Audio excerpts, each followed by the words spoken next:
How you doing, Flats?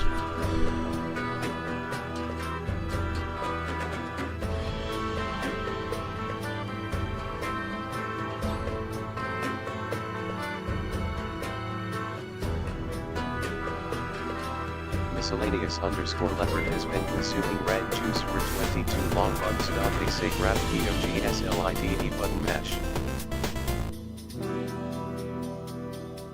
Thank you, thank you, thank you, thank you. Hope you doing good, Leopard.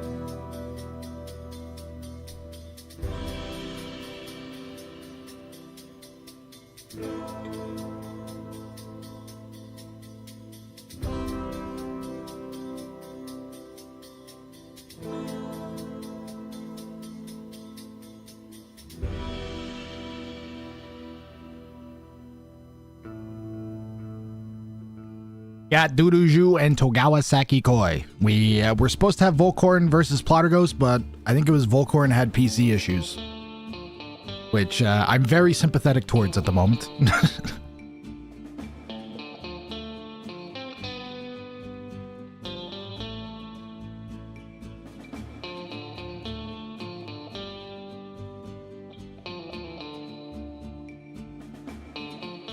I have put together a highlight reel.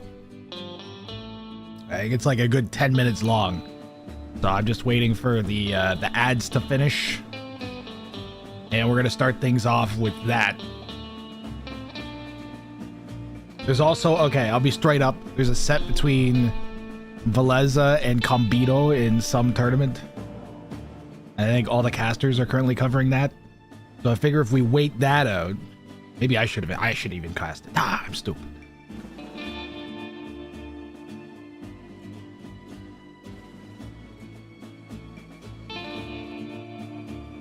Oh, they're already in the game though. It's too far in.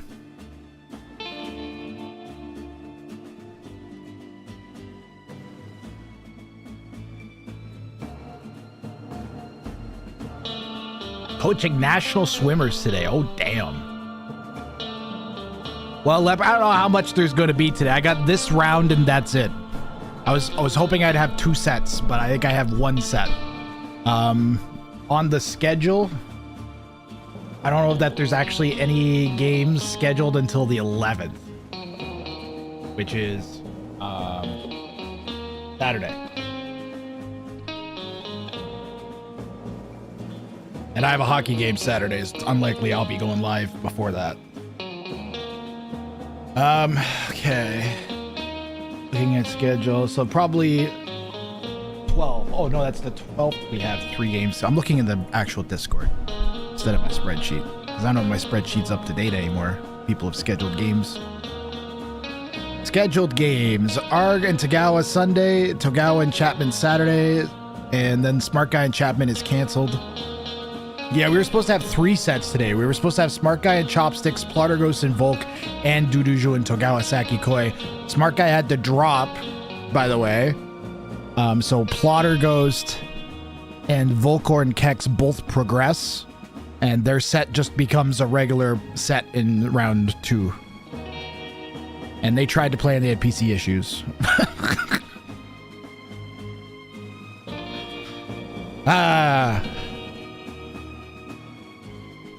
But of the 12 sets that need to be played, one of them is underway, one of them has already been played, and 2 of them are scheduled. So it's a good start for like 1 day of scheduling being open. I'll have to go and poke some people. But they have until next Friday to play, and I would really like to finish by next Sunday. So Sunday the 19th. Yeah, Sunday the 19th is what I'm aiming at to finish the whole tournament. You reached the 100,000 wheeler bucks mark. Is that through? That's got to be mostly through Gamble Wizard. I think it takes quite some time to accumulate 100,000. Either that or you've been watching every stream for months. That could do it too, I guess. You've got an explosion. So you got. Wait. Do I have an Artemis badge now? Yeah, I might have to set my own badges or something. Chat appearance. Damn it. What if I go on the regular chat instead of in my stream chat?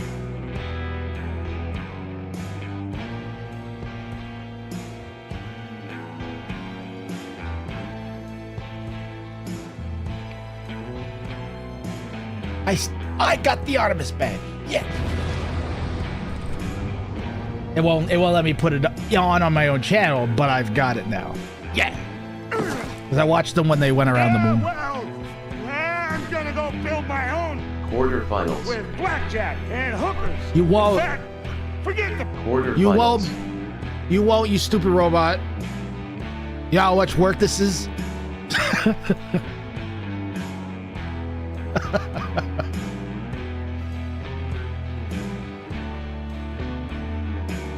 All right, well, since we got some folks coming in, I have put together an awesome highlight reel. All right, so I'm gonna let you guys. Wait, did I load it somehow? I don't know if I did this part, but I do have it ready. What did I call it? Showdown Cup highlights? Yeah. Good job, Grathrang. You named it something a sane person would name it. Okay, and then hold on. I have to have a way of showing this. How am I going to do that? Full screen videos. Yeah.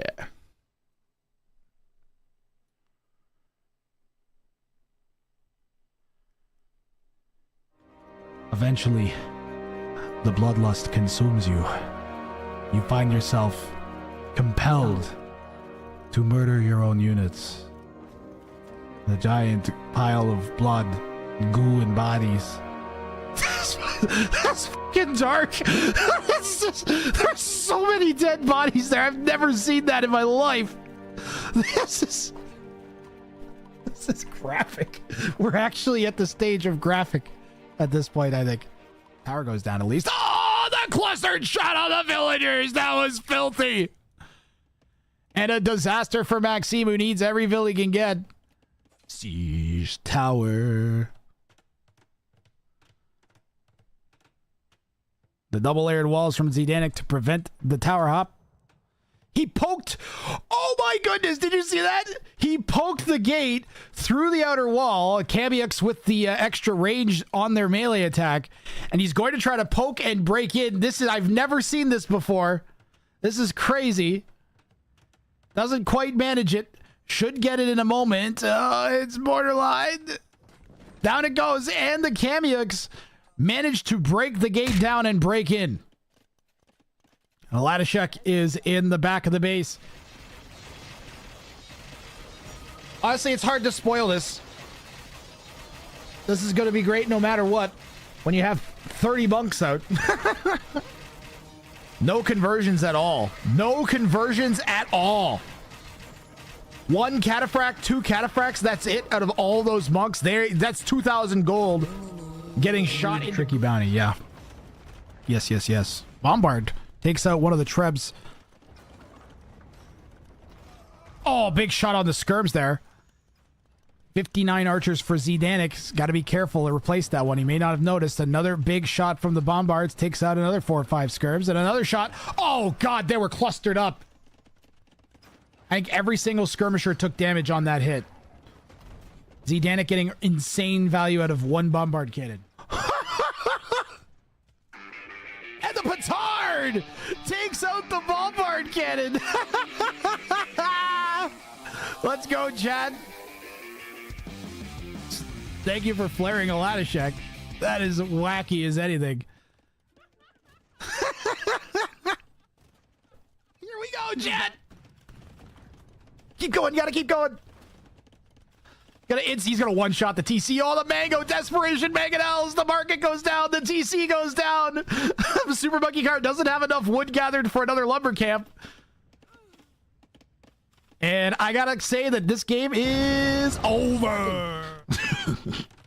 All right, Chopsticks coming out to try to fight the castle drop-off, Ville to Ville, and hit the bongos.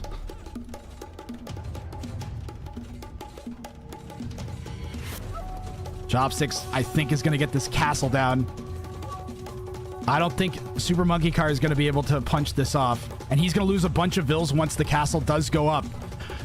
Amazing castle drop from Chopsticks. Could have been positioned slightly better, but should get the job done. Petard's on the way. He's gonna petard the Villes. He's gonna petard the Villes. He's just gonna get in range of the castle. Oh, it might be 4 volleys to kill the castle. That's crazy. Look at this. This is unbelievable. Look at the castle. The rocket cars just destroyed it. Maxi's gonna get bulldozed by these rocket cards. I gotta clip that. The villagers, they're not there. That's not gonna work. That is not gonna work.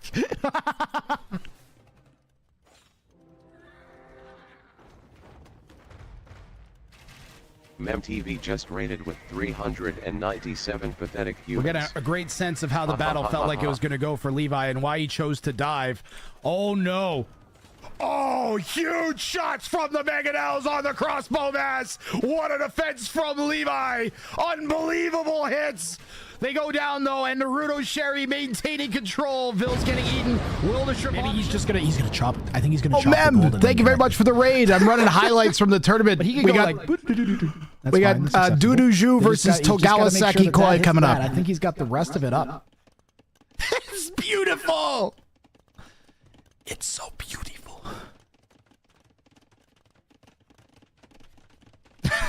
Clear Love's like, I'm getting these 3 points. What's happening in Red's base?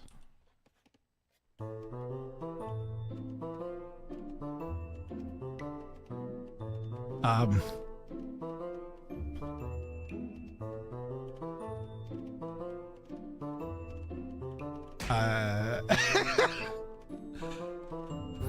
Microsoft! I don't know. This is a very dignified war. Everybody stand exactly 80 meters apart and throw your javelins at each other. Nobody move. No, you're not allowed to dodge. Only throw. He's trebbing the Wonder. We knew. I called this. I called this 50 minutes ago. We were going to see a Wonder get trebbed down. How did I know? Not the most ridiculous call, to be fair, but I knew it. I just knew this was going to happen with these 2 bounties, man. And the Wonder goes down. Frozen Flame just lost all the res for that Wonder. He did not delete, chat. Only got 4.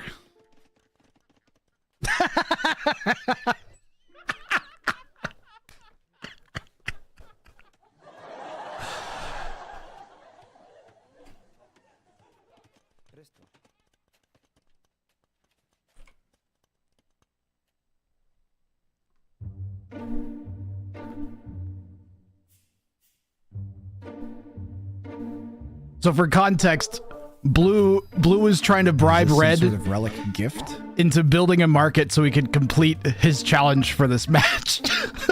He's like, I'll give you a relic. Reggie, stop saying hi. So he's like, I'll give Blue a relic so he doesn't, or I'll give Red a relic so he doesn't delete his market. It's just a ridiculous situation.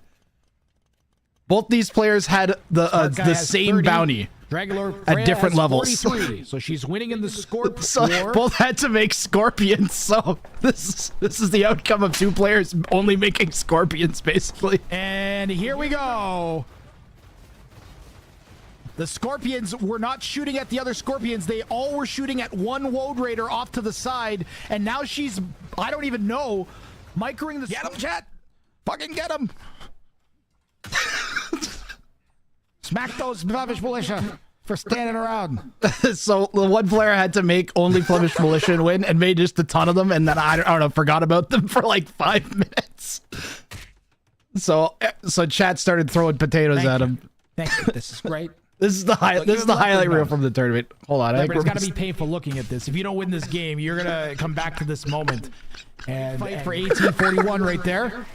Oh, now with the Mega L coming in, Onager comes in and lands 2 huge Onager shots, taking out all of 1841's arms. Third shot lands, unbelievable. Huge comeback from Not Sure. Looked like 1841 just about had that wrapped up with the Hussars all dying vainlessly. But boy, 3, 6, almost 4 Onager shots now from Not Sure to turn this back. And will the Ballista Elephant kill the wolf? Or will the wolf kill the Ballista? I keep going to turn it off, but the clips are so good I can't stop. The wolf is closing in on the kill here, chat. Oh no!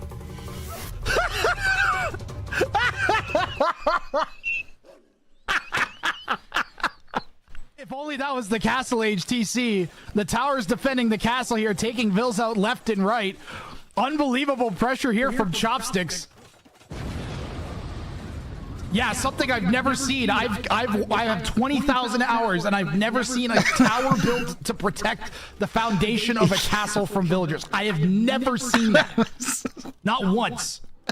Another castle from Chopsticks, so he's got to be careful with the ram there. You can only make the heist petards. is underway. Yes, I keep heist trying is to turn happening. these clips, man. Will Volcorn notice? And how much gold is he going to get? Is this going to do it? The carts are 44 gold each. So if the carts make it back without dying, he needs roughly 12 of them to make it back. Chad, 11? 15. He's got 662 gold in his hands. And they managed to squeak past the Bombard Towers, the town center, and the castle. And Leopard has 656 gold. 15 of his carts survive and will drop off. So Leopard is in line for a bounty claim here. Both players set up at the moment as Volcorn. Oh man, Showdown Cup has been going great. I'm gonna get things going with the set that I have all queued up here. Togawa Sakikoi versus Dudu Zhu, and I will explain how the tournament works.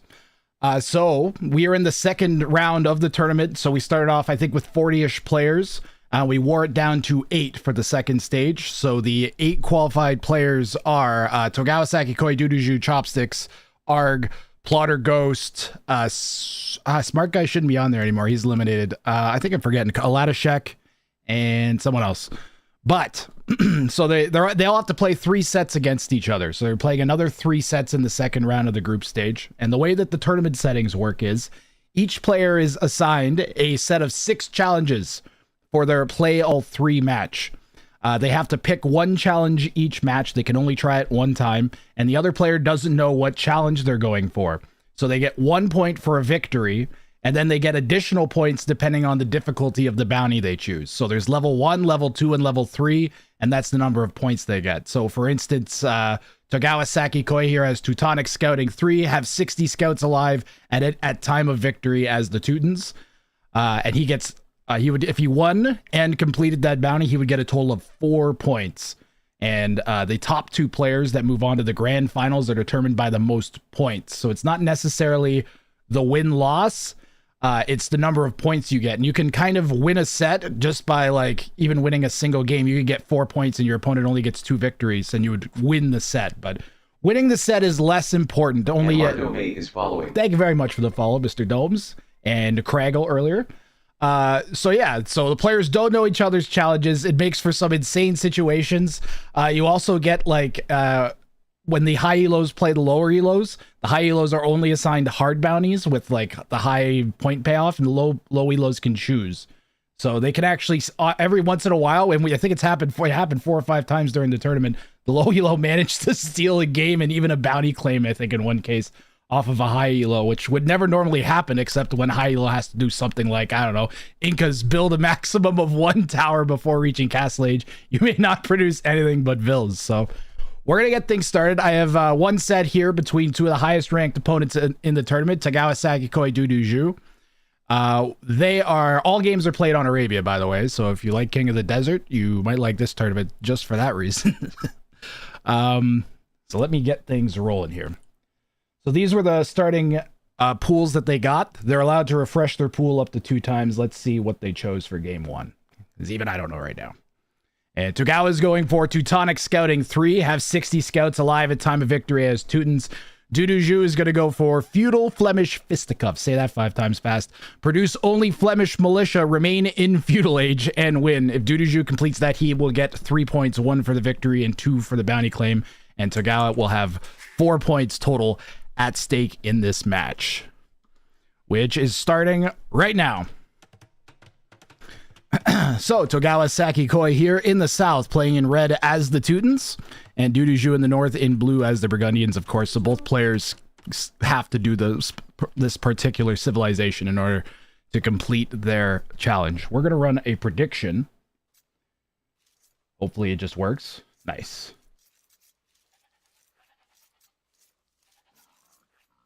Thank you again, Mem, for the raid. And anybody that's sticking around, I promise that this is going to be at least one of the more unique things you've watched if you haven't seen it before. The whole previous set's up on YouTube. So if you want to check it out there, you can do it here. I think I'm streaming on YouTube today too. So this looks like a fun bounty. Yeah, we got Teuton Scouts. So now Tagawa will have the freedom to make other units. So he only has to have them alive at time of victory, whereas Dudu Zhu is a bit more handcuffed. He's only allowed to produce Flemish militia, remain in feudal age, and win.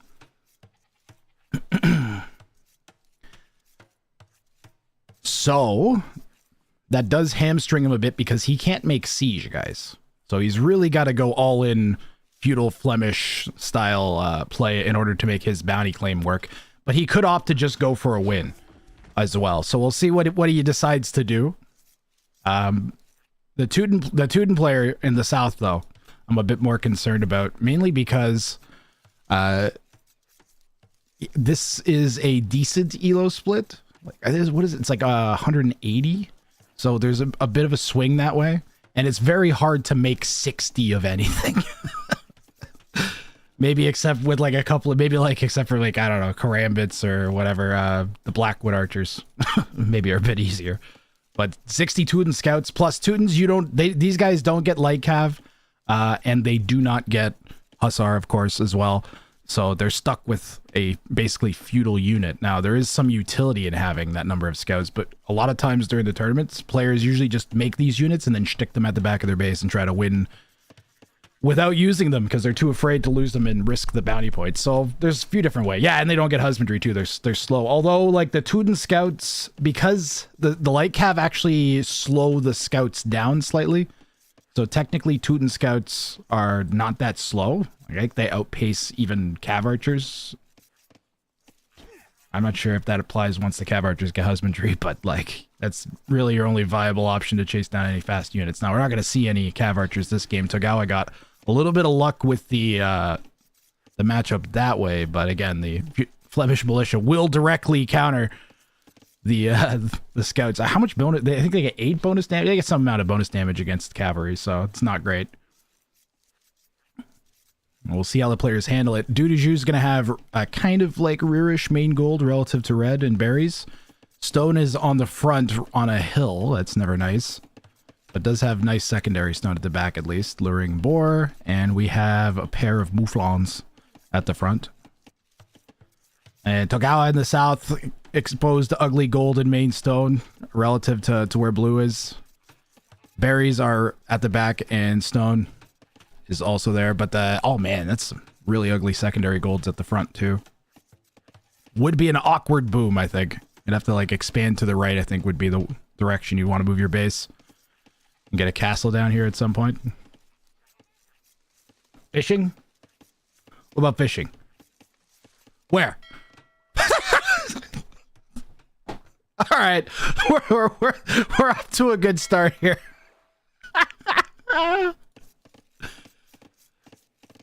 we're fishing here on Arabia. Somehow the water maps they follow me, Chad. The water maps. I can't escape water. It's everywhere. It's everywhere.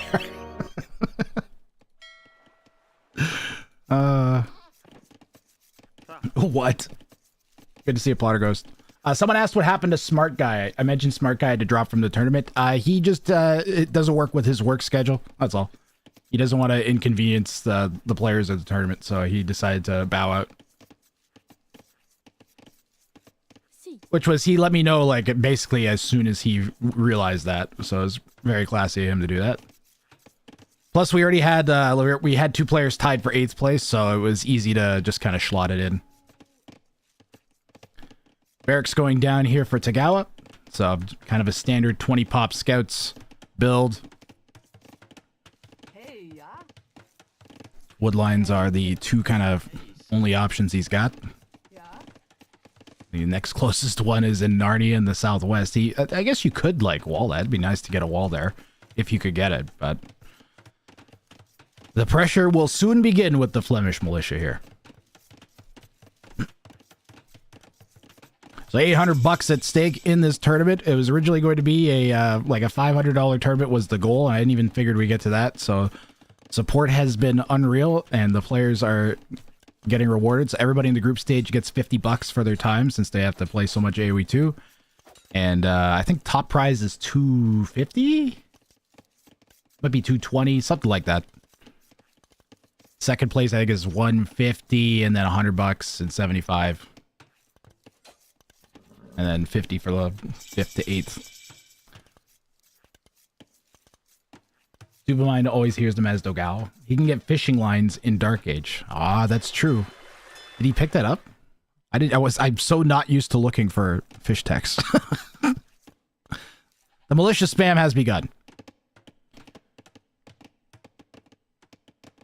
Scouts into Flemish militia. I would not want to be Tagawasaki Koi in early feudal age here.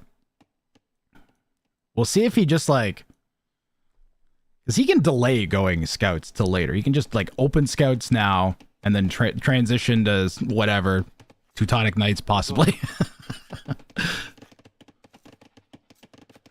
Crossbows would probably make more sense, I guess.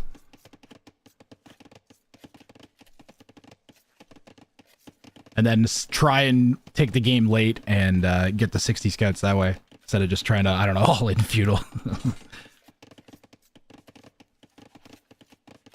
Duduju's picking up arson. I mean, he definitely has a plan of attack here. He's gonna go for the spirit of the bounty, we like to call it.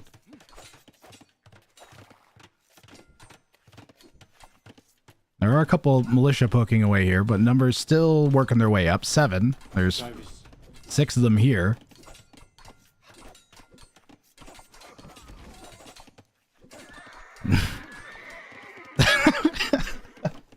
Capes, I think like a couple Teutonic Knights is probably the easiest answer. Ooh, nice pressure.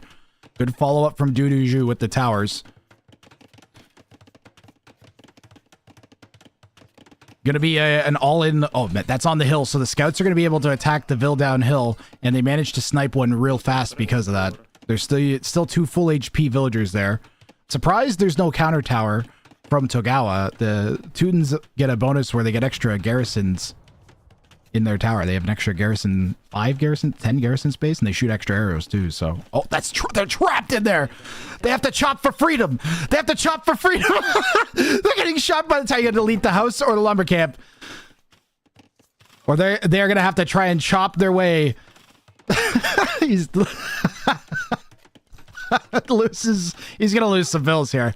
There's no way he's going to get away scot-free. Oh, maybe. That's probably the lowest HP guy. Yeah, the other three will get away, though.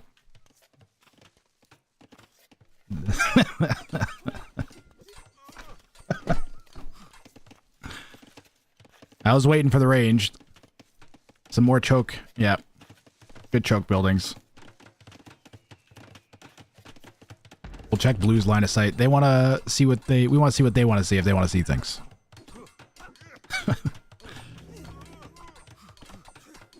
If that had been a tower, it would have been a lot better, simply because it would have denied the range, but he wouldn't really have known to do that. I don't know if he had the stone yet quite either.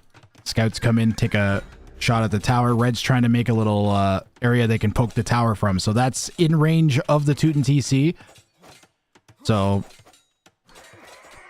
all Red really has to do is kill the vills. They tried, but couldn't get in. Archer numbers are going to need to be a lot higher than they currently are with just one out. And Togawa wants to get that tower out of his face. And Duduju decides to go back. Did bring a third Vill forwards, and it's currently at 1 HP. So narrowly escaping death there. The fish boom looking healthy.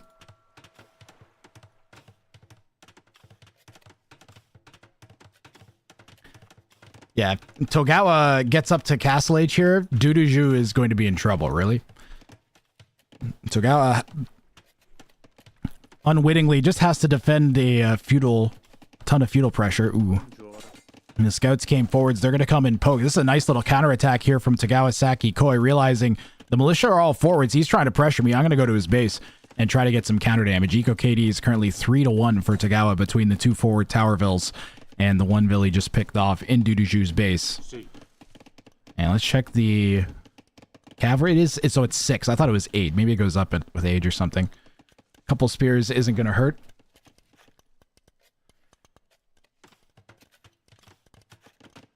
Tower going down here from Duduju. Kind of in the same spot as before, and this time Togawa is going to respond with his own tower. And probably was trying to avoid that. The stone, again, is in not a great spot. Where's the other stone? Back there? He could just run back there. Does he not see that? He does.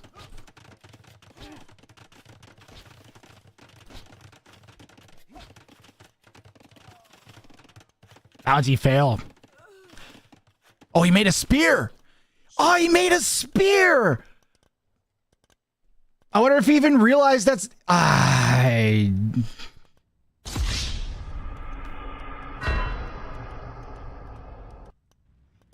He reflexed into a spear, chat. He reflexed into a spear.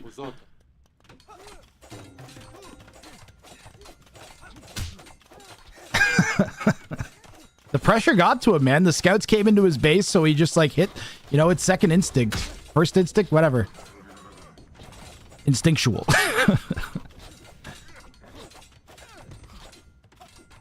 Like, what are you gonna do? So he has to realize he's done this. And... yeah. And it's gone. Really, the play here for Duduju is to, at some point, realize he accidentally made the spear, and then switch into just playing a regular 1v1. You may hope the spear doesn't ding him, but it's that's an instant fail condition, unfortunately. This one had a high completion rate in testing, but I don't think we saw it done during the tournament so far. I don't know if we've even seen it attempted more than one time before in all the group stage. Really good pressure from Duduju, but Togawa has defended excellently. All of Vill picks have really paid off. It's 6-1 the Eco KD, and there's only been 17 seconds of idle time now. I'm sure that what's the res collected here? Yeah, Duduju's Eco has been way less disturbed, so he's been able to gather like 300 more res than Togawa has, but With Tagawa almost in Castle Age, dynamic of the game here is going to shift. Now, a normal game, I feel like Duduju would struggle to win because Togawa goes crossbows and defends and then booms up. I don't know. He could still get enough damage. There are a lot of Flemish militia and he has forward vills to build towers, so if he can take one good fight against the archers, I could see it flipping back, but he will not be able to get the bounty claimed either way.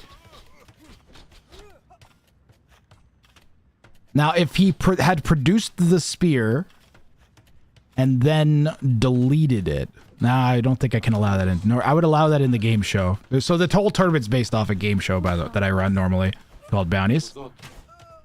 Forgot to mention that.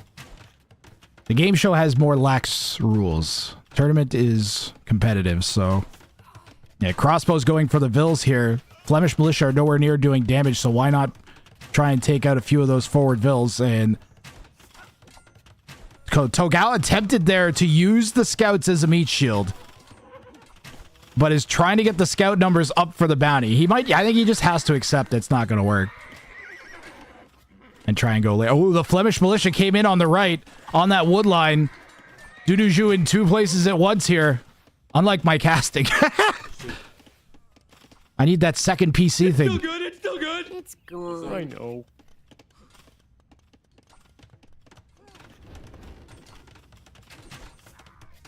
Tower going up on the north side of the base, I think I saw there. Did I not? Did I not see a tower up somewhere?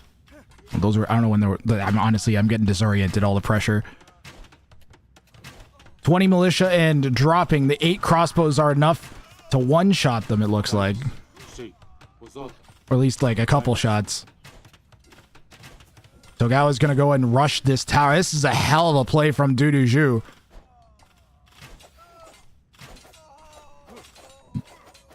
It's likely that Duduju knows Togawa's bounty because the Teutons are such a... This bounty is one of the most selected bounties in the tournament. I think it was at 9 or 10 total selections with like a 46% completion rate. The various Teutonic scoutings. Going off the top of my head here from the stats I was running through yesterday. I had considered removing them entirely, but they make for really good games, so... But players will definitely know. You see the Teutons, you can expect the Teutonic scouting, one of the Teutonic scouting bounties. We have seen some mind games, though. Yeah, the Flemish militia here. And Duduju's gonna have to pivot.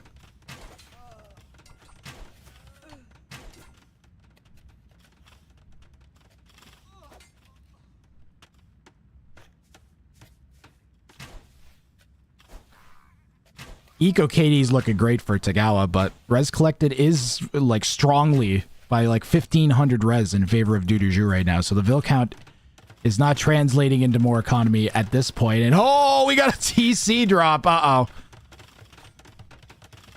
Duduju is TC dropping. Now, it's not technically a TC drop unless he completes it. This is against the rules in the handbook. And this will cost him points. Duduju is just memeing at this point. So you are not allowed to TC dropping is banned from the tournament until you hit Castle Age.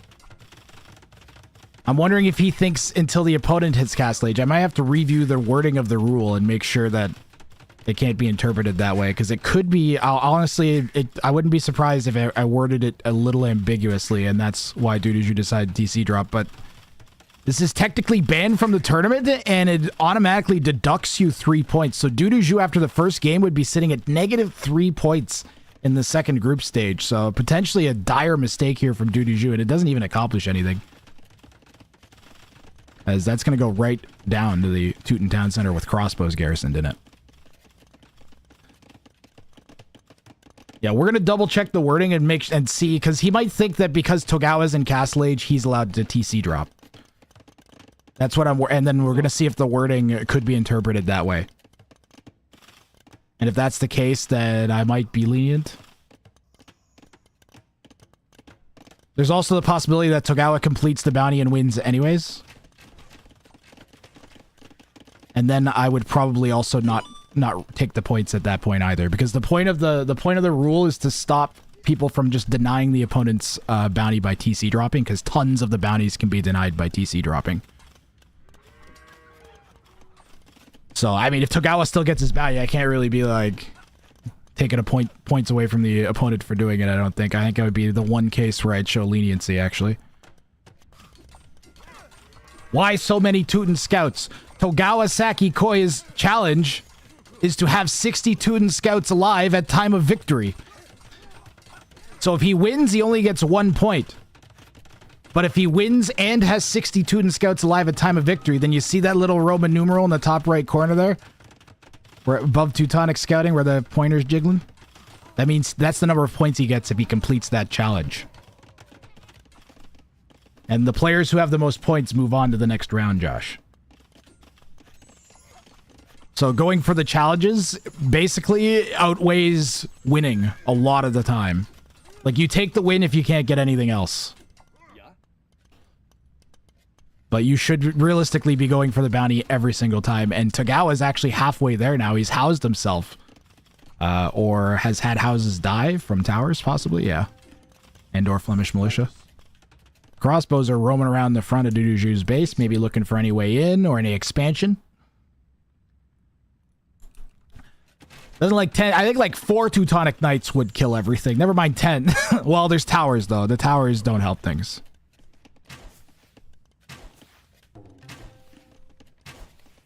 How you doing, Fracture Reaper?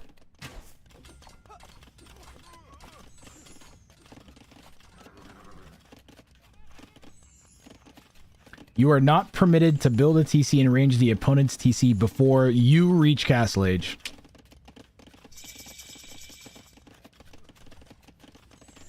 Duduju is up to castle and getting cavalry upgrades. Yeah, he's got plans.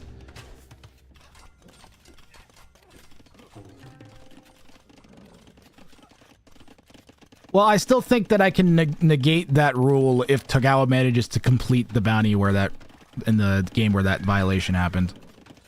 And that way we don't have to just ding Duduju out of spite or something. Did you cook up all these tourney ideas? Yes, sorry, 6-foot Cuban. I came up with the bounty idea as a game show concept. Normally I pull people out of my Twitch chat and they complete challenges for cash. Like I'd have 60 Teuton scouts live at time of victory, and if they completed it in a ranked 1v1 against an unsuspecting ranked 1v1 opponent live on stream, then I would give them whatever the cash is, and it would increase depending on how many times the bounty had been attempted. People kept suggesting, like, you should make a tournament out of this. And I was like, how can I make a tournament out of this? So I figured out a way to do it, which is have the two players fight against each other, both with bounties. And then it was, you know, it took some time to figure out that you need to do group stage, play all threes, and not like some sort of best of 3 or something. But it's great for scheduling, and every game is high stakes. Even if you lose the first 2, like, those points could be critical. Because you have like 3 sets, potentially up to 12 points in 1 set. So there's huge swings. Even a single set can take you from the bottom of the leaderboard if you manage like a clean sweep with all high-level bounties. And we've seen that. Exactly that has happened in the tournament. That is how I think Plotter goes. Is that how you got in? Someone got in with like a 10-11-0 claim. Duduju spots the 65 scouts. He calls GG. We have a bounty claimed.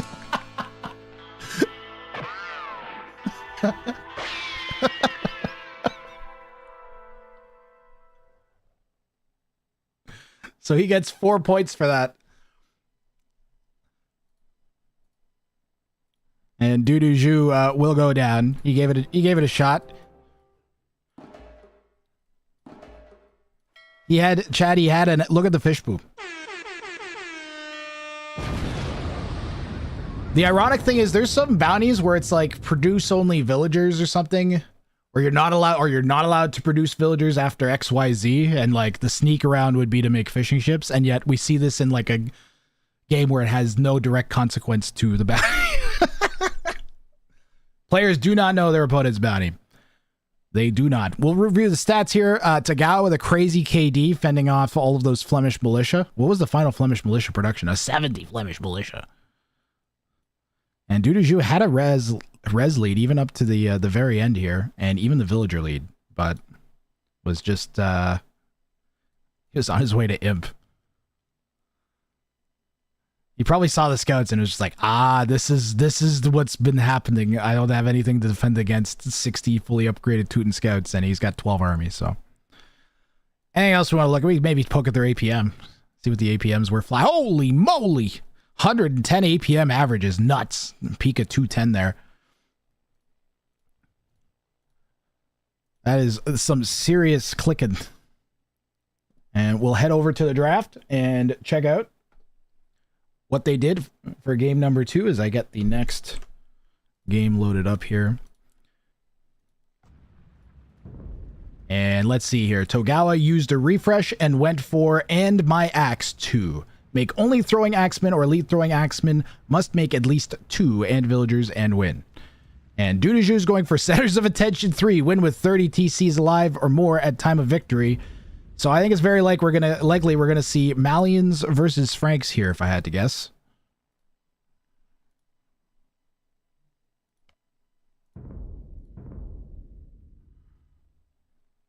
Nope. We have a unique choice for the Centers of Attention bounty. Dudujou has gone for the Poles, believe it or not. And let me just get the player names sorted here.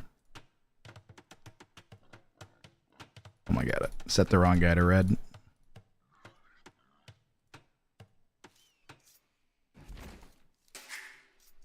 There we go.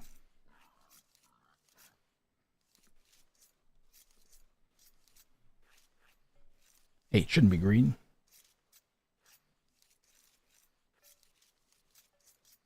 Give it a second. The overlay thingamadoodle do its automation-y thing. There we go. Polls for Center of Attention 3. So win with 30 TCs alive or more at time of victory. What do the polls have that would be? Well, he gets gold for gathering stone. So maybe the idea is he's gathering the stone for the TCs and he's getting gold at the same time.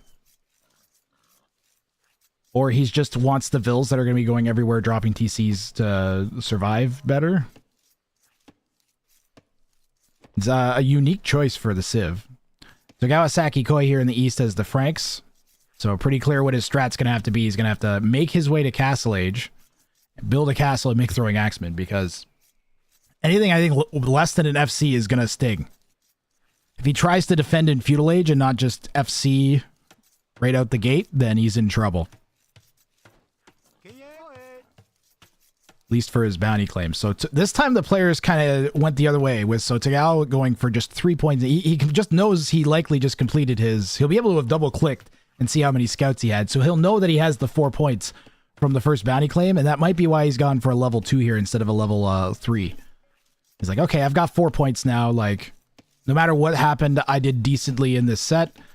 In the first group stage, I think the average to get in was just like 5 1/3 points they needed. So 6 points would 6 point average across your 3 sets would get you into this round.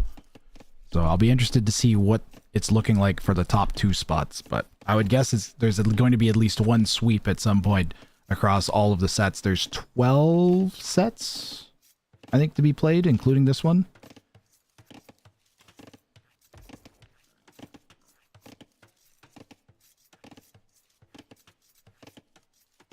Let's look at the maps here. Dudujou with really nice main gold to the back of his base. Actually kind of a nice flat Arabia for once. External gold and secondary stone way at the front of the base. Main stone on the outside as well. That's not great for Dudujou, but if he's sticking TCs everywhere, I would be happy with just how flat the immediate area around my base is. Tagawa is going to have main stone on a hill, and is that even touching? That might even be touching the wood. I can't tell if that's a 1-tile gap or not. Time to play. Is it a gap? I think it's a gap. And secondary stone at the back, berries at the back, which is nice for the Franks with their faster gathering berry bonus. And we did have a bounty claimed from the first game.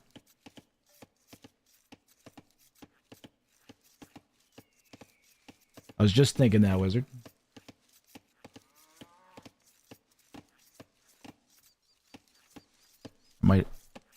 I might have to do a thing. Did I miss some questions, by the way? Is there a tournament handbook I can read? Yes. That's what Smart Guy posted. Okay. There it is. Fresh prediction is running too. There you go. Twitch API a little chonky today. Militia out for Duduju. So going to be a late drush here. Late-ish? And let's look at Blue's scouting. Still actually hasn't found the opponent's base other than seeing the main gold or a secondary gold, I guess. But probably assuming they're over here. They're going to be either over here or up here somehow. So now he's spotted the main gold in a house. We'll watch what Duduju does as he comes in. Finds the wood now, and he is even going to spot Togawa going to stone. So some really valuable scouting information there. Oh, Togawa went for the quick wall. Couldn't quite get it. And Bills aren't working inside of that lumber camp. He's going for the quick walls again.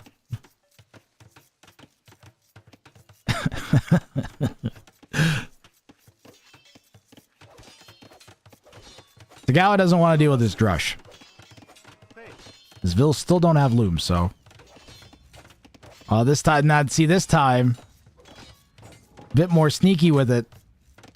Manages to catch him. That is a low HP gate. She's got to beat the army there. And there is going to be at least one Vil stuck inside. So Duduju gets the value for the drush. Currently 300 res up in addition. All this time the Vils have spent walking around has not been good for Togawa. So Togawa's plan is going to be to go to stone early, drop a market in a smith, sell stone, and go up. And Duduju, will he dock again? That's the question we have to ask ourselves. God, I hope not.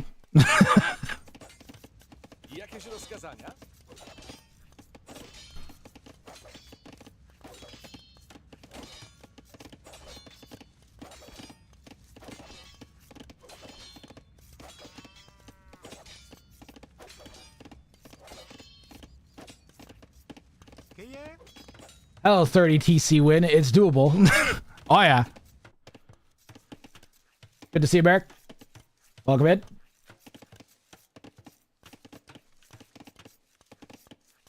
We might have a map. So, I've the game show version of this challenge. I have a video of on my YouTube channel.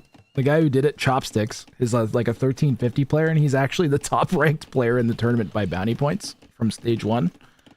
And on my YouTube channel, I have a video of him doing this bounty, and the name of it is something like How to Win a Game with More Than 1 Day of Idle TC Time. He built like, I don't even know, 70 TCs or something. And he went Malian Tigui. It's actually why I was surprised to see the polls, is the Tigui bonus for the Malians lets your TCs fire without being garrisoned. Kind of turns them into like towers. So I was kind of surprised not to see that.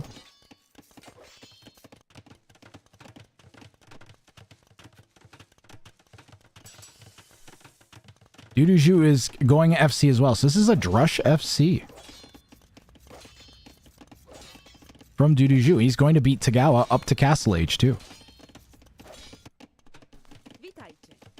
Still says group stage at the top. Thank you. There you go.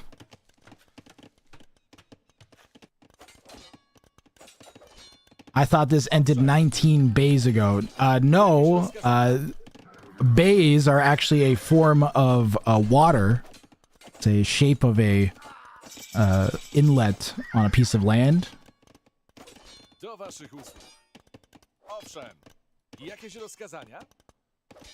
Drush gets even more value, as that's 3 dead Vils. Togawa lost a 4th Vil somewhere? Did he lose a Vil to a boar? Probably not a Vor.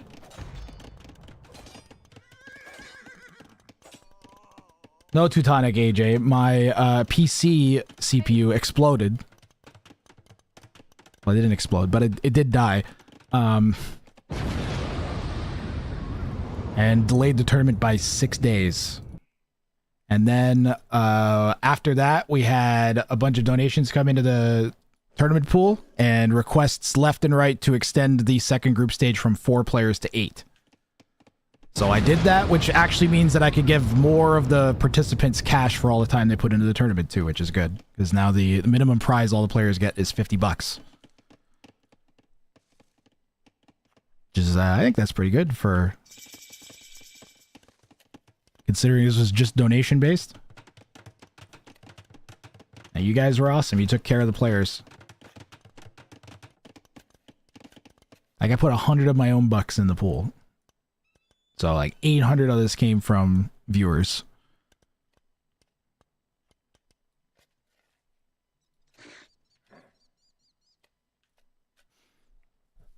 So what's the plan with the FC here? Right into a second TC. And what else? Anything else gonna happen? What's the deal? You're on gold and stone? What's your... gonna go for monks? Is Tagawa's best option going to be an aggressive castle? I feel like he's gonna build a defensive castle and then try to boom. What do you guys think? Defensive castle and only boom, right? Because otherwise, I think the vills would already have gone. For we'd already have like a group of vills sitting right here, walking and waiting for the castle age to hit, and then kapow! Somewhere on the stone. Rear gold is nasty. Did Red scout the main gold? He's gonna TC drop his stone and his gold. He doesn't really have very much scouting of Tagawa's or of Duduju's base. Tagawa does not.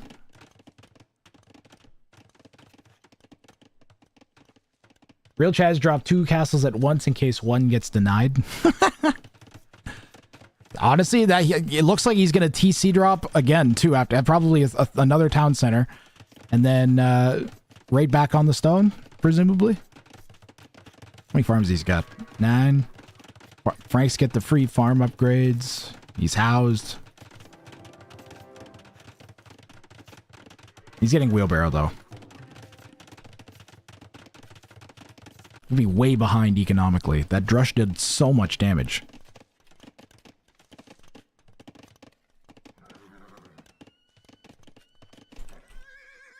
Auto Scout?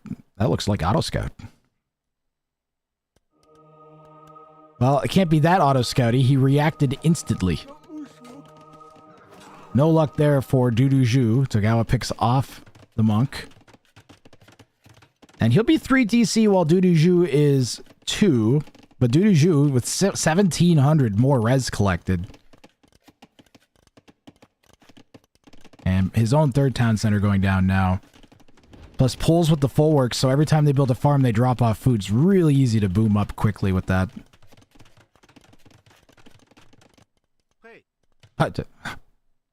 So he noticed the monk, and he's going to go wall off one of the relics. That's kind of a good call. He's got one relic just outside of his base that's probably going to get castle dropped if I had to guess.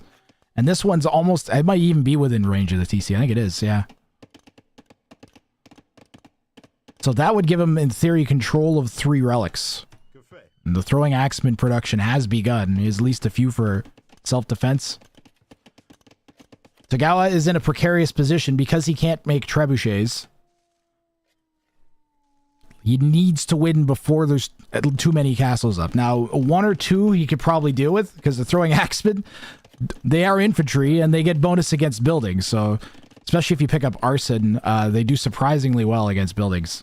And I think we already saw a castle gets cut down by throwing axemen this tournament. Where is your X?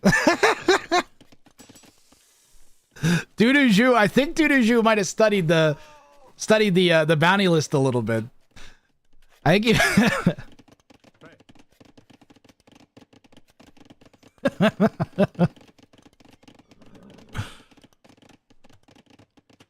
The full list of the bounties is made available to the players, so they're free to like read up and if they can like start noticing patterns of when people pick. I watched the game. You versus Ween? Oh no, he knows the exact game where he did this.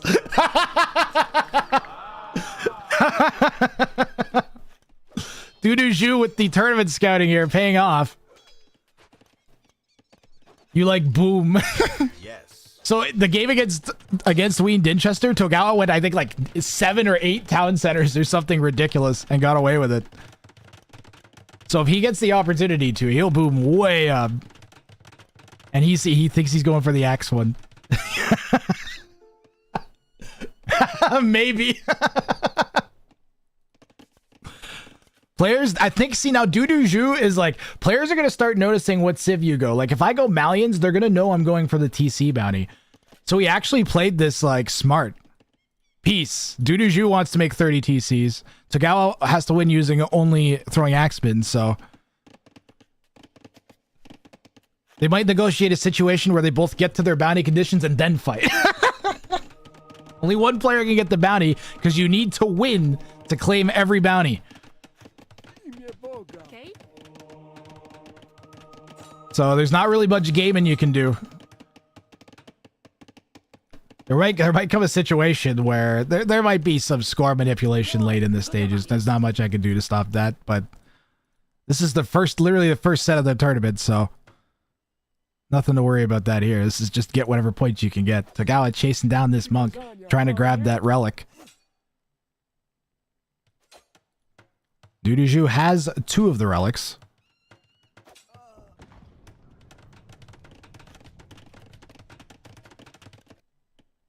Throwing axemen. So Doodoo already went for a conversion on one of them, but they're roaming around trying to find some damage. Togawa might even opt to just kind of see if this bounty is vaguely possible, and if it's not, then just switch off and go for the single point as well. Like I said, he's got that first bounty claimed, and the dingoes are getting involved.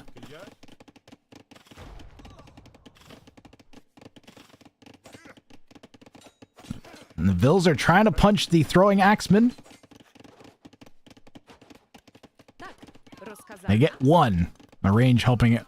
Throwing axeman there, but then they go into the TC. Relic is still walled in.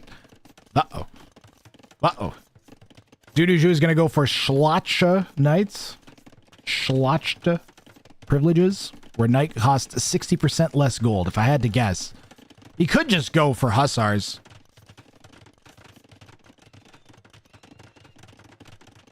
But he's got to be doing something with all that gold. How many town centers are we up to? It's starting to climb. He's up to 7.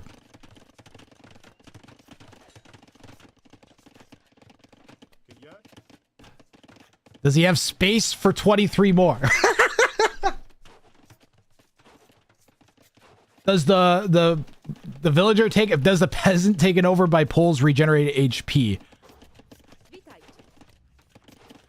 Yes, I believe so.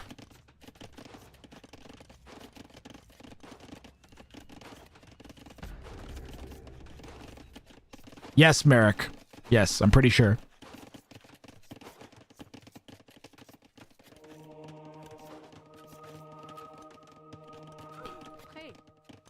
She got deleted.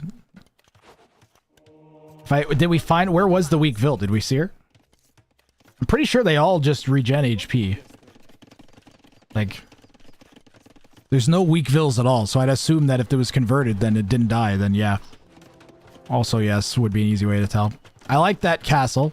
Blue's trying to get kind of control of this corridor, and that's going to at least provide a little bit of support on this side and on this side for... what's likely to turn into an imp game here. We'll see what Doodoo does once he gets to Imperial Age. He has a long way to go. Still only 8. 8 out of 30 TCs. The leaderboard is... yeah, I think exclamation mark rankings, DJ Sapson. But that's going to have the old ranking. That'll have the group 1 rankings. This is the first match of the second group stage, so the current rankings is this.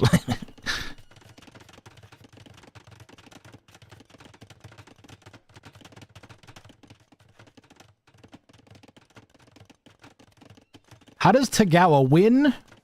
Well, I mean, a normal game, you'd be worrying about a ton of castles at this point. But he can probably do a ton of, enough damage that it doesn't matter. He can't make trebuchets, at least. The two bounty types are meshing well for Tagawa. But clearly the pull is just going to make... I thought it was going to possibly be Hussars. Knights make way more sense. Did he get the tech? Yeah, he's got the tech. What's that one do? Scout Cavalry deal trample damage. That's kind of why I was thinking maybe he'd go for the scouts and then Scorpions or something for siege. Ooh, good mango hit on the main mass of the throwing axemen. They take damage. But none of them have gone down from the mango yet. The mango will die, but the throwing axemen have lost a good amount of HP, almost half. Another mangonel popping, and this is not a fun place to hang out with a group of clustered units. And this could be ugly here. Duduju pops, and he didn't shoot at the throwing axeman. Why? I would have at least taken a potch. Maybe he just didn't want to lose another one. He might want to get up to like 4 or 5 or pick up onager or something. I mean, Poles get bombard cannons, so... Togawa needs like 3 times the number of throwing axemen he has, or he's going to be in trouble. This Cavalier is going to hit in 10 seconds. The Mangonel is going to hit in less than 10 seconds. Oh, Togawa is going to get stuck between the Cavalier and the Mango in a second. The Cavalier going for the wrap, and the Mango coming in from behind on the clustered throwing axemen, and they just get turned into nothing as the Cavalier and the Mangonel clear Togawa's army. Togawa's not giving up. He's got another defensive castle going to go down and try and defend. Duduju isn't pushing quite yet. He is trying to get up to the TC number. He's up to 19. 21 now and climbing. And it is going to be Onager from Duduju. He knows about the throwing axeman, and he wants Onager to deal with the large throwing axeman number, guys. Cavalier coming in for a raid. And Duduju, again, he's going to have to be careful. I think he might be capable of taking Togawa out right now, and he still doesn't quite have the TC numbers. He's getting close. Timing is critical here for Duduju, who needs these points. And this set is delivering. Oh my, was that an attempt at a stand ground patrol? I don't know. Or they're just trying to get clicked in, but Duduju got blocked by the throwing axeman standing in the path that they would have taken. Could also have been some micro from Duduju, who maybe was like, I just need to dive in the back of the base. And there are a lot of ills back here with 0 protection. The throwing axemen don't have the mobility to deal with the Cavalier. But Cavalier are going to lack the last armor upgrade. They're cheap, but they missed that last armor upgrade. And against the elite throwing axeman now, that will not be good. Although the value for Duduju is almost definitely there. Onagers coming in on the south. Cavalier are trying to push it towards that Onager. They took a few of those Vils out. Oh, man. Togawa's nicely boomed up, though. Still at 142 Vils even after that. TC check time. Thank you for the sub. They say more Showdown pop. Let's go. Cavalier getting cleared. Thank you for the support, Dragonlord Freya. And that is a good defense from Togawa. Possibly made, I don't know how hard Duduju was necessarily banking on that push winning him the game, but I think it did the damage and bought him the time and space he needed. He has 29 TCs. 30 TCs. Last 2 are under 3 are under construction. So expect to see the pressure from Duduju ramp up here in the next few minutes as he has the number of town centers he needs. And is in line for a bounty claim. Togawa has not... Oh, no. And Togawa, that is a bounty failed for Togawa. As the trebuchet will disqualify him there. He is now going to be able to open up into making more units, though. And, you know, even with that raid, even if he loses every Vil, he's still going to have 135 Vils. So he might just be ignoring that intentionally. Or he hasn't noticed. It's only 2 Cavalier, and there's a lot going on the front here. Yeah, Duduju ultimately did switch into Light Cav. All the Onagers! The Onagers get a clean shot on the lead throwing Axeman, but didn't kill more than a pair. It's gonna come again. Another. Oh, the throwing Axeman clustered up. Tanking these shots. The next volley is not going to be as favorable to Tagawa as he is again at half the HP. And here comes another Onager volley. Clears at least 5 or 6 of them. Another Onager shot and a light cav coming in. He has the trample damage tech on the way. Chemistry will help out the Onagers too. But I would expect a bombard swap behind all of this. Togawa is trying to keep the throwing Axeman spread out. He finally finishes off the Onagers. And the numbers are looking excellent for Tagawa Saki Koi.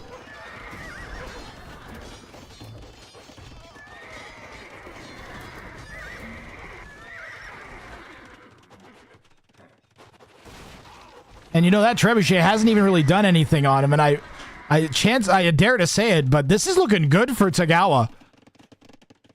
Now, I don't know how many fights against Onager masses he's going to be able to deal with. And I don't know how much that the Winged Hussar is actually going to help Duduju. I mean, they're pretty strong. But their specialty is against gunpowder units. They will be good at raiding, though.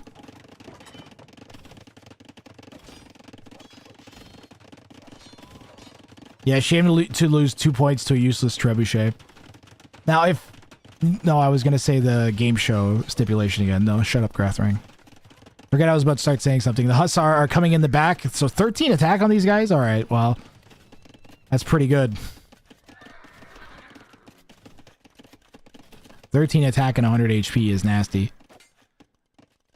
That raid is going to do some damage if it finds a few key parts of Tagawa's base. Tagawa's still up at 140 Vils. Still has a giant mass of throwing Axeman. But how the heck is he going to start taking out the... One of the Onagers went for a Vil and Onagered another Onager. It's terrible. You never want to see that as a Mangonel. As an aspiring Onager yourself, you don't want to see Onager on Onager crime like that. Nice clear on those Onagers by Tagawa Saki Koi, and he also takes out all of the Winged Hussar. Trample damage really not helping as much as you might hope or think. But they are going to do, like I said, really good at raiding. Togawa's still wide open. He can deal with throwing down some stone walls, I think. Or at least another defensive castle. Yeah, it's nice. I like that one. That's a good castle. He has throwing Axeman waiting because he has single unit production. It's really easy to just stick a few of them back here and not think about them because you're probably going to have like 70 or 80 on the front anyways, which I think he's got 55, so. But again, how do you deal with the castles? Looks like Duduju's adding some insurance TCs down in the south. He can feel the pressure. Wants to make sure he doesn't lose his bounty condition. And Tagawa's Vil numbers are looking bad. But his army number is looking terrifying. He's got 102 throwing Axemen to his 95 Vils. I feel so bad about that Trebuchet. If Togawa gets the win from here and it looks like a bounty claim and I have to take it away because of a single Treb, I am going to feel terrible. Those are the rules, though.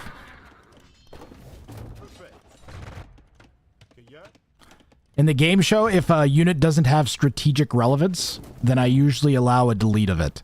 So if you accidentally misproduce a unit, but it's like, I don't know, at the back of your base, the opponent doesn't see it, you don't get any scouting from it, and then you instantly delete it, usually I allow that.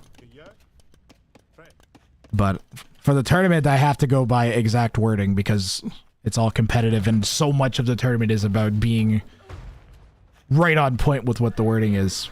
Come on. Come on. One at a time. This is a tease. Hit the cluster. Come on. He's coming in on the front, though. At the same time, Duduju with a raid. Yet another raid, and he's going to go all in on the Winged Hussar now. So he'll have some Onagers and Rams behind it. But 55 Winged Hussar and climbing. And some of the throwing Axemen finally clear the pardon me, the onagers in the south out, and some more trying to get rid of the raids in the middle. Togawa's Vil count looking worse and worse, but his army count is right there, and his res looks fine. Okay, I think that was a stand ground patrol. That's 33 units getting destroyed by the onagers. Oh my goodness! Those onager volleys just destroyed the throwing axemen. They are now imprints of throwing axemen on the ground. Unbelievable hits. Duduju needing those types of swings to make this game work. With the number of army that the numbers that Togawa has, it's just insane. Still with still 100 throwing axemen out. Being able to sneeze off losing 30 throwing axemen is insane. Nice snipe there by Togawa on the monastery, and pops the 4 relics. And maybe we'll see a relic heist. I don't know. Togawa, despite the worrying numbers. Now you can make cannon. Duduju. I made a treb. I saw Togawa realizes he made the treb and it's not allowed. Yeah.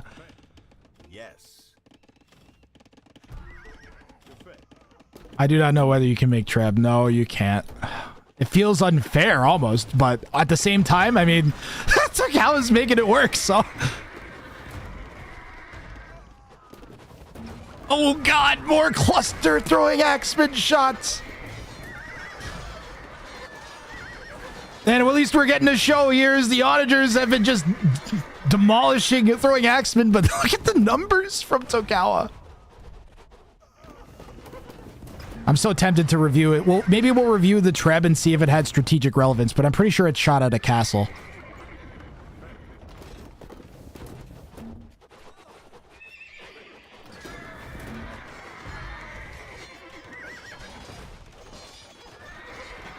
Oh no, not again, please. Please. All of the throwing axemen die there. I don't know how many that was, 70? Tagawasaki Koi, he's gonna have to switch to something else now. It's too bad he doesn't have enough in the bank for a switch to Paladin. Because I think that would be a strong play and force Duduju to go Obuk or Halv or something.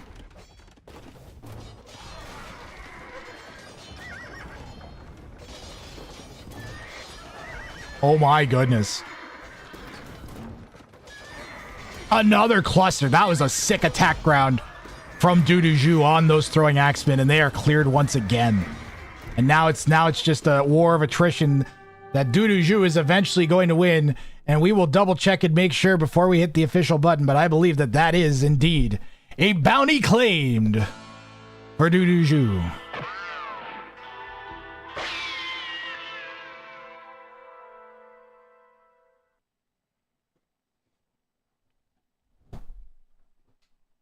Wow. What a game. Absolute banger of a match, man. Duduju guy needs to work on his idle TC time. He's got almost 10 hours. I wonder why. Oh, man. We still got one more in it. And we didn't see the blazing 110 APM average this time. Togawa, to be fair, his macro is a lot simpler when you only have to make one unit. I feel so bad about the Treb. I wonder if at the end he was just kind of like, I made the Treb. Where'd that trebuchet even get? Would it have counted? Did it have strategic relevance? Where is the trebuchet? Oh my god. I hate that when I go to the bottom. There it is. Okay. Let's see. Where's the trebuchet? What does the trebuchet do? Would it have counted?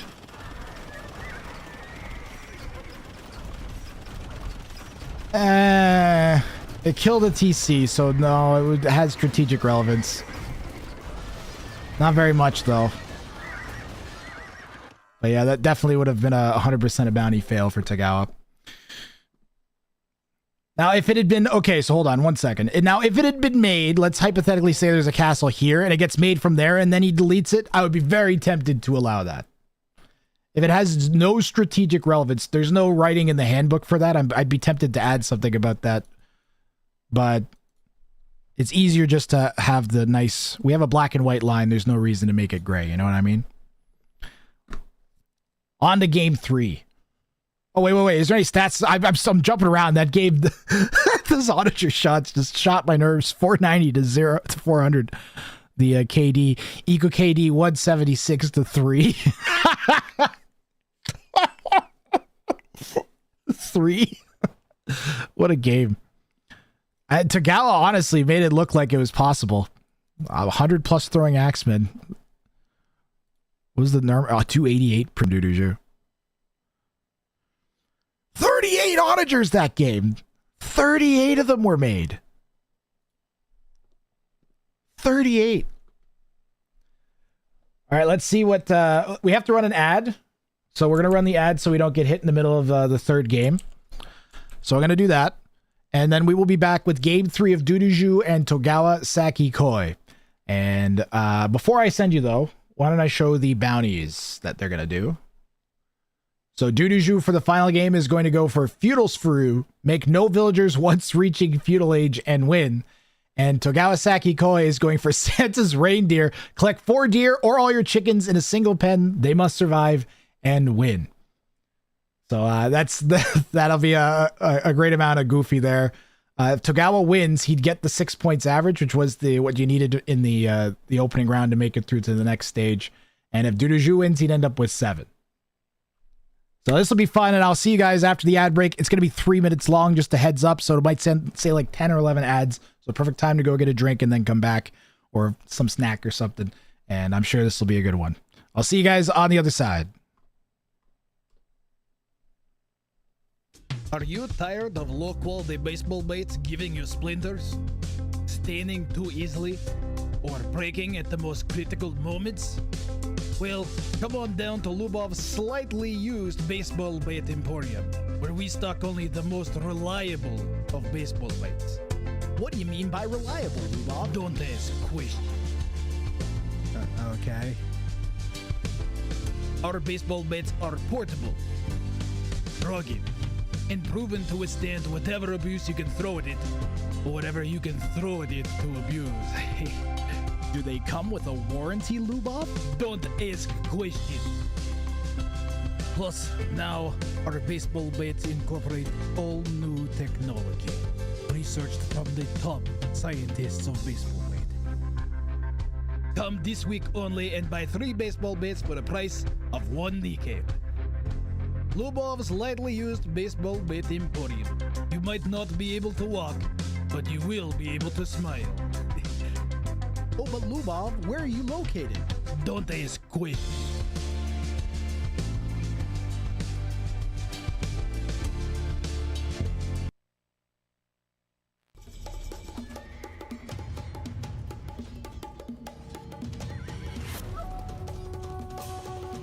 Lightning comes over to try to save the Vil. The Vil escapes! The Vil made it! Holy crap! No, that was Greg. He was just making sure. He was making sure it was Greg. For sure. For sure, Chad. He wanted to make sure that was Greg. His name's Greg. He's a quick wall technician. His name's Greg. He's instantly.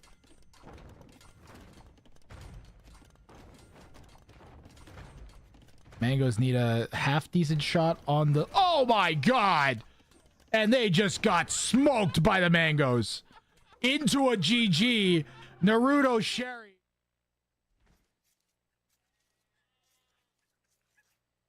I don't know if Chip will win, but I think they'll do the bounty. All right. You're not going to get over the prediction button. It's pretty sweet. Oh! You'll be able to counter castle in a minute. You could probably buy a castle if you had a market. Yeah, he has a market. You should buy a castle and castle this foundation right now before... Her name's Greg. She's a castle technician. Her name's Greg. She's I need new theme music. of course, I am going to have to permanently ban Arg from the channel for doing this with a non-mangonel sieve. So I'm sorry, Arg. It's been a good run. The time for spear destruction has come.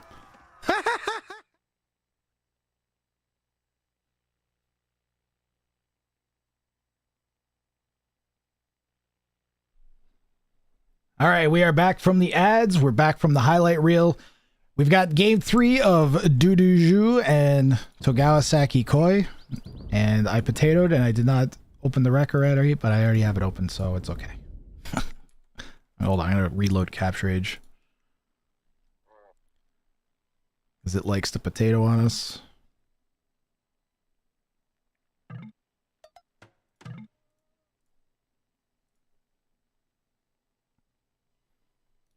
Alrighty.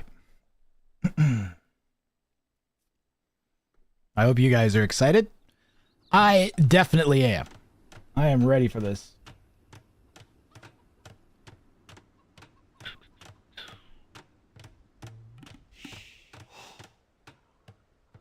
Get those bounties on the right side to make it easier to follow for you guys. Togawa Saki Koi here in red is going for, remind me, oh grand overlay, Santa's Reindeer. Collect 4 deer or all your chickens in a single pen. They must survive and win. So he has his 6 chickens there. If there's any deer anywhere on the map, which I don't think there are, so he's going to have to wall in his chickens.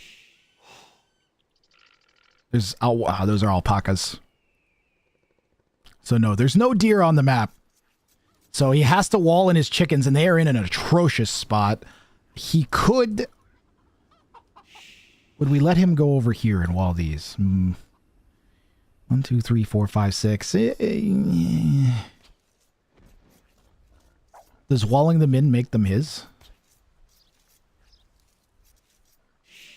That is a horrible bounty location. Like, the combination of the location and the bounty is pretty terrible for Togawa in the north. He's playing as the Aztecs.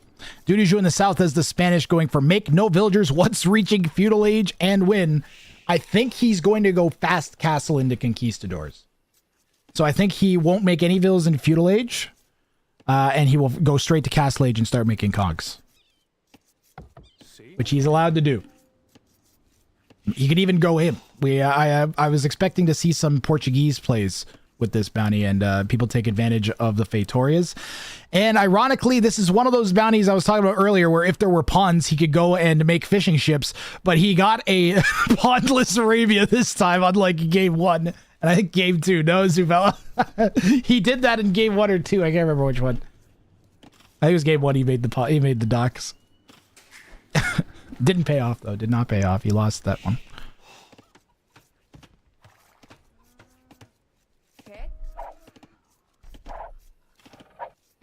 Oh, am I getting audio bleed over? 1 second here. Yeah. There we go.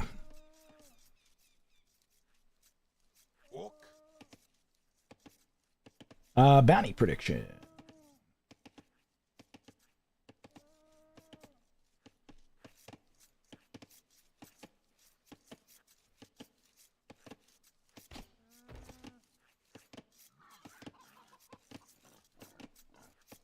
Come on, Twitch API. Cooperate. Duduju might snag some sheep.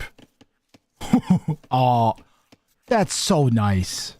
Duduju wants to play the tournament. He doesn't want to go around laming people. That's some class there. Especially when he's doing the bounty that he's doing, you know. So the lowest stakes in terms of points of the 3, but still with a potential 3 points for Duduju in Feudal's Furu. Wait. Yeah, Feudal's Furu. So still 3 points for Duduju at stake and 2 for Togawa. And those could factor in once we the players start getting near the end of the group stage here, the second group stage. They only have, I think he's gonna go eat these chickens and then wall these chickens in, I think is the play. He doesn't want to lose his chickens. I really wouldn't be surprised if Tagawa just doesn't even attempt the bounty at all here.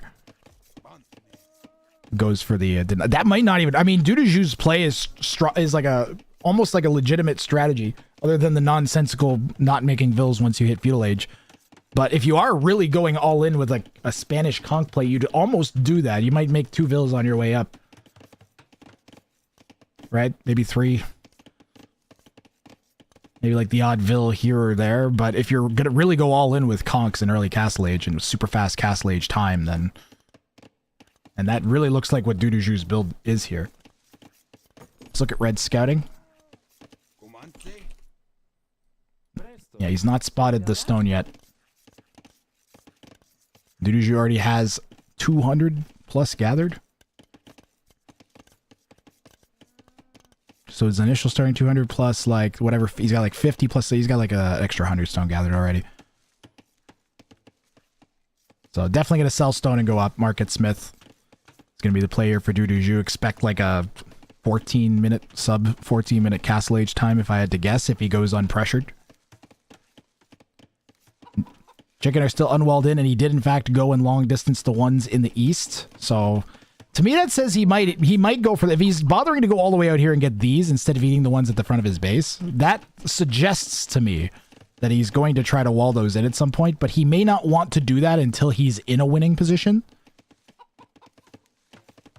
Because that would give it away to Duduju what he was doing. And Duduju clearly aware of the bounties. He's already called, but was able to figure out the throwing axeman one. And it looked like he figured out the Teuton Scout one, too. As soon as he saw the giant Teuton Scout mass, he was like, ah, and just GG'd out. He's like, yeah, this guy's got 60 scouts. I'm done.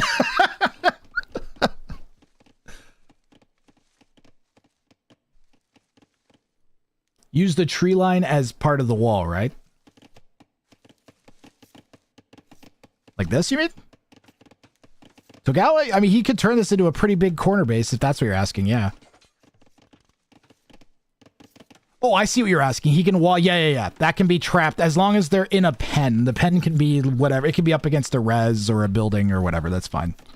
Pen is very loosely defined. They just have to be like in an enclosure. Uh-oh. Duduju. You can see the gears turning in Duduju's head because he scouted the chickens off to the east. He scouted this. He can see the chickens have been taken. Oh, there's eagles and towers coming in. I'm going around watching Duduju think about things while we've got an eagle play here from Togawa in feudal age. Holy crap. Hold on, we're going back. What the f***? We missed the whole f***ing game, Grathring! Bro, that did not go as I was expecting. What just happened? So the Chickenvilles came in. Holy crap. That is a wild ending. I thought we were going to have another hour. The chicken camera is important because that's the bounty that just didn't get claimed because he didn't go out and wall it in. Dude, actually what may have just happened is Duduju saw him go out and take the chickens and ignore his close chickens. Realized he was going to get pushed off of... I think Duduju should have stuck it out.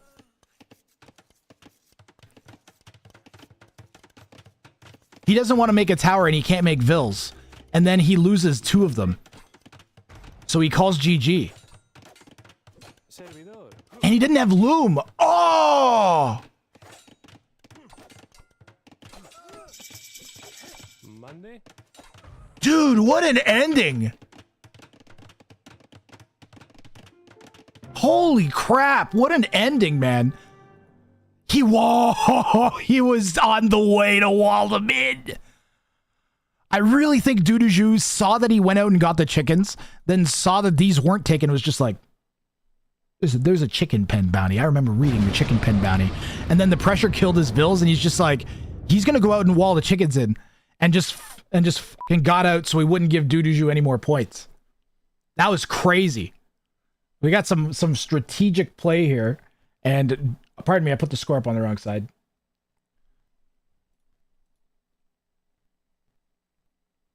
There we go. So Kawasaki Koi will fail the bounty, but he gets a point for the victory. That was, I mean, that was short, but that had some, that there was some gears ticking in Duduju's head. It was really strong strategic play.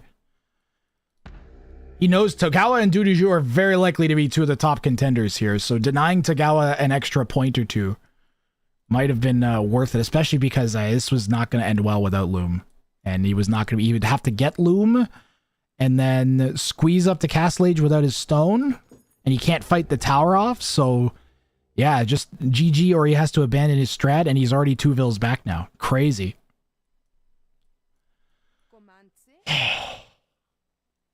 Dude, Showdown Cup is something else, let me tell you. It has been a fantastic tournament. There are a bunch more sets yet to come, but I don't think we have any more scheduled for today, unfortunately. Was going to be 3. One player had PC issues, and then we had a change in who was playing who.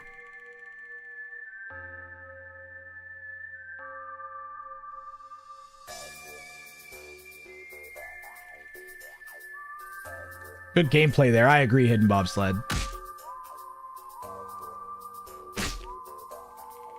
So yeah, that's... What's the next... I'm going to put in the scores on the spreadsheet. You guys can see this, the scores pop up as I do that in a minute. So it's going to be a 5-4 for Togawa. And Togawa claimed which bounties again? He claimed 1 bounty. He claimed game 2. No, game 1. Togawa claimed Teutonic Scouting 3. And Duduju claims Centers of Attention 3.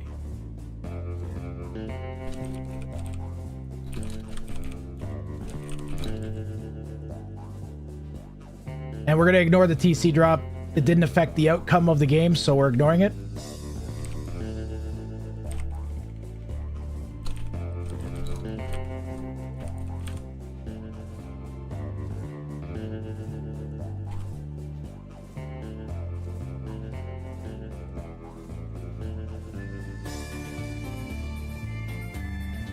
Add 1 rope.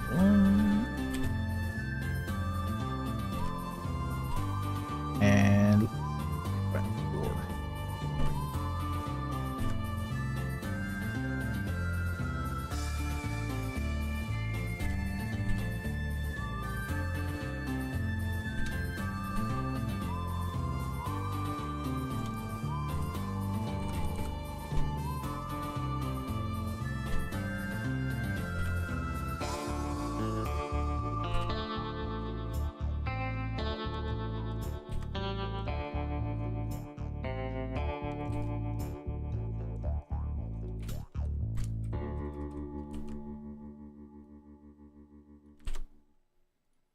all right, that should be on, whoops, on the leaderboard now.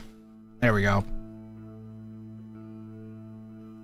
WL is backwards. That'll change in a second. WL, WL, WL. There we go.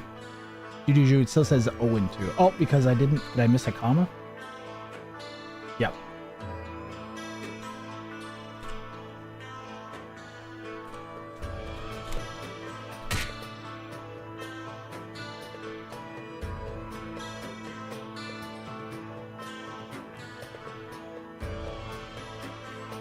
One, yeah, 2 W, that's 3L. Give it a second, it'll update. There it goes. All right. So our first set is in the books here. Togawa with the lead currently. The top 2 players from the group stage will move on. I kind of want a way of showing the old rankings here. What's around for a minute? Leaderboard copy. Oh, I need a browser source, that's why.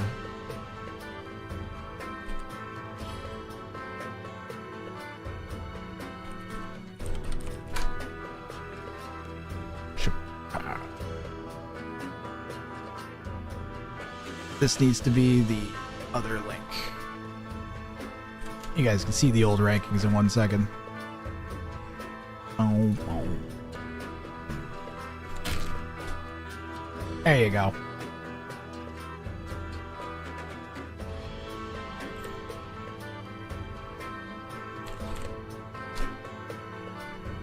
Nice. Nice.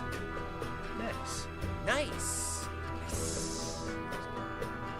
Nice. Ah, there we go.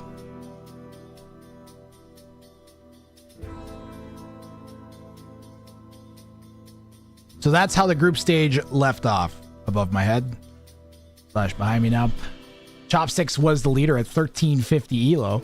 And Togawa came in from second place. So to Togawa, Duduju, number 2 and number 3, the two highest ranked high elos. Lighty technically higher elo than Togawa, as is Arg, but they did not manage as many points, and the rankings were done by their bounty points. Right here. Man, Togawa with the 10-2 record during the group stage. Off to a good start here in the group stage 2. So I think I'm just going to call it, chat. I don't have any more, I don't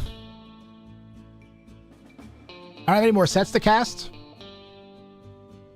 And I'm happy with how the stream went. So it looks like the next time I'll be back is April 12th. Let me double check when the schedule is. So we've got Sunday the 12th at 5 GMT, Saturday 11th at 7 GMT.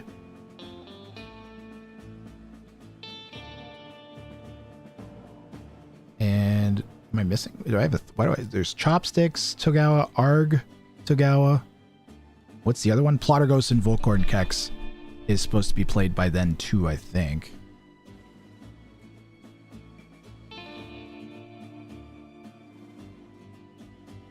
I don't know if they've actually rescheduled the rest of their games yet. I don't think they rescheduled yet. So I don't know about Volcorn and Plotterghost, but I'll have at least 2 sets on Sunday, and we'll start like 19 GMT. When was the 8th place playoff? So Manaspa, unfortunately, Smart Guy had to drop out of the tournament. So Volcorn, Kex, and Plotterghost set just became one of the sets they have to play against each other in the group stage, so they both qualify.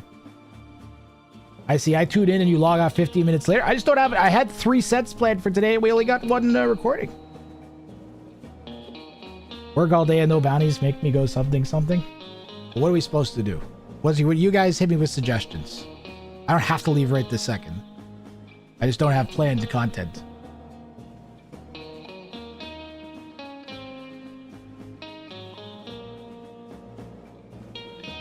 What could we do? I also don't have a flight simulator. You want flight simulator? I'll show you flight simulator. There you go. PC drops.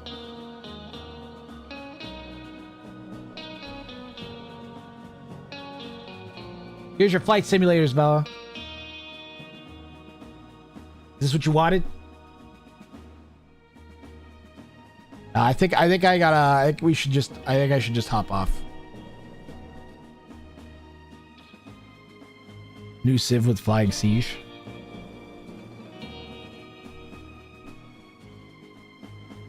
Viewer bounty show match.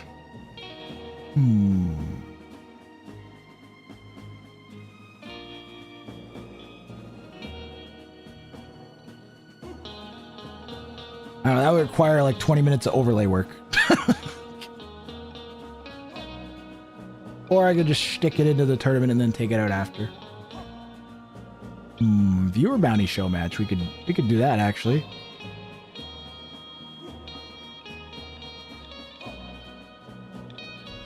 No, we can't do a bounty show match. They have to be played on Rex. Otherwise, you can just look at the stream and see the other person's bounties. Did anyone not get any points on ladder? What do you mean? Did anyone get 0 points? Yes, a few people did. Here.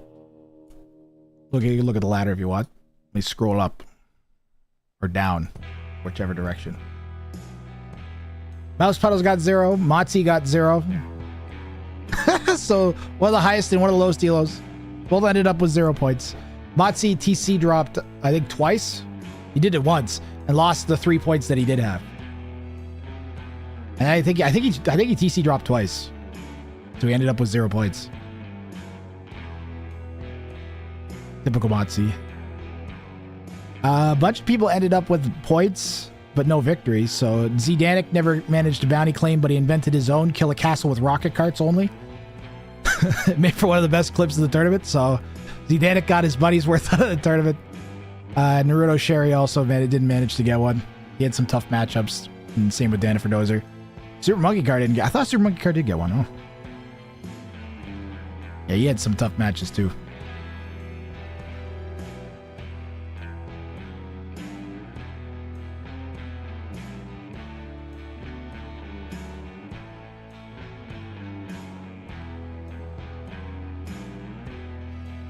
You worked your ass off last few weeks. I appreciate you saying that. It feels weird only doing one set and then leaving, that's all. I wish I had more. I want more right now. Double check and make sure nobody else is playing today. Sunday, Saturday, next week during the week.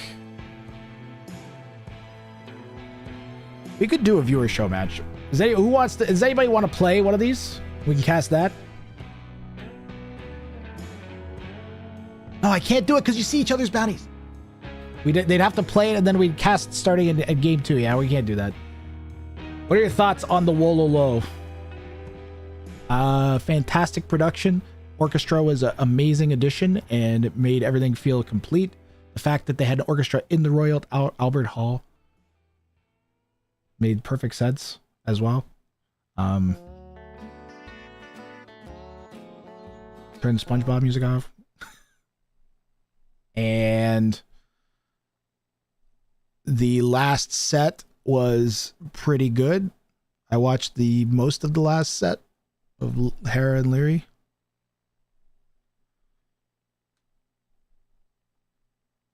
Production was good. And costumes. Costumes were a bizarre choice. There's literally a Britain Civ in AoE 2. I don't know.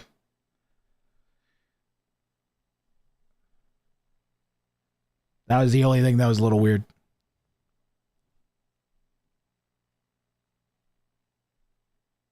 Yeah, it was not Middle Ages. Also not AoE 4, which was the other thing they were featuring. They could have justified an AoE 4 period costuming a lot easier. But that's just AoE 2's same period, is it not? But it was good. It was nice. It was fun. They did something. I'd take something over nothing. They did theming. The theming was consistent. It makes sense with the British Empire being a naval empire. So all that makes sense. So I'll agree with that.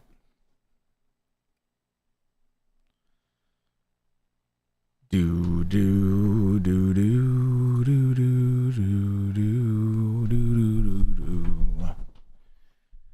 Bow bow. I'd run the highlight reel, but I ran it right as the raid happened. I feel like most people saw the big highlight reel. It was like a 10-minute highlight reel of clips. It feels a bit like copping out just to fire that on right now. The Wololo was often. Well, it was also often. They did do that Wololo chant a lot. It was also often. It was both.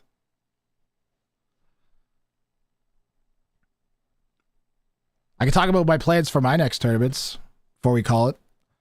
So I have several tournaments planned for this year. I want to do another King Snipe Cup 3. So we want to do King Snipe Cup 3. We're going to run this tournament again, the exact same format, but it'll be around Halloween. It'll be the theme for Halloweeners this year. So you'll get to, this will happen again. We're also going to do Ring of Fire 6 is going to happen. I haven't decided which one to do next. And then I have unnamed tournament that will save Age of Empires 2. that I don't want to name because someone will steal the idea.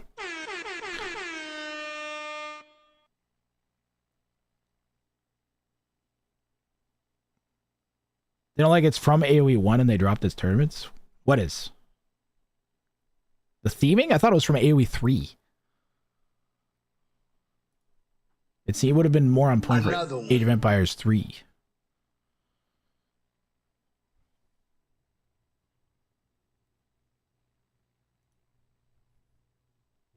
Let's list the things I'm not going to do. We're not going to host a show match right now because we can't do it fairly.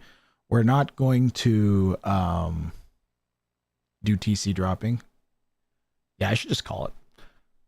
You guys want to watch I have like a 10-minute highlight reel I can run before I go. Do you guys want to watch that before I go? I don't know how many of you guys saw it at the beginning of the stream.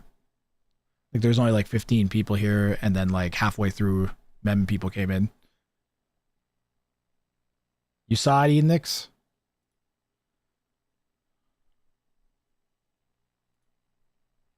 I mean, at least it's something. Let's do the something.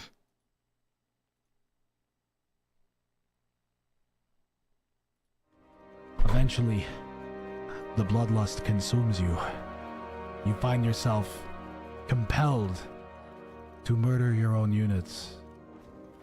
The giant pile of blood, goo, and bodies. That's fucking dark. There's so many dead bodies there. I've never seen that in my life. This is graphic. We're actually at the stage of graphic at this point, I think. Power goes down at least. Oh, the clustered shot on the villagers. That was filthy. And a disaster for Maxime, who needs every vill he can get. Siege tower. The double-layered walls from Zidanic to prevent the tower hop. He poked. Oh my goodness, did you see that? He poked the gate through the outer wall. Kamiux with the extra range on their melee attack. And he's going to try to poke and break in. I've never seen this before. This is crazy. Doesn't quite manage it. Should get it in a moment. It's borderline. Down it goes. And the Kamiux managed to break the gate down and break in. Ladishek is in the back of the base. Honestly, it's hard to spoil this. This is going to be great no matter what. When you have 30 bunks out. No conversions at all. No conversions at all. One cataphract, two cataphracts. That's it out of all those monks. That's 2,000 gold. Getting shot in. Tricky bounty, yeah. Yes. Bombard takes out one of the trebs. Oh, big shot on the skirms there.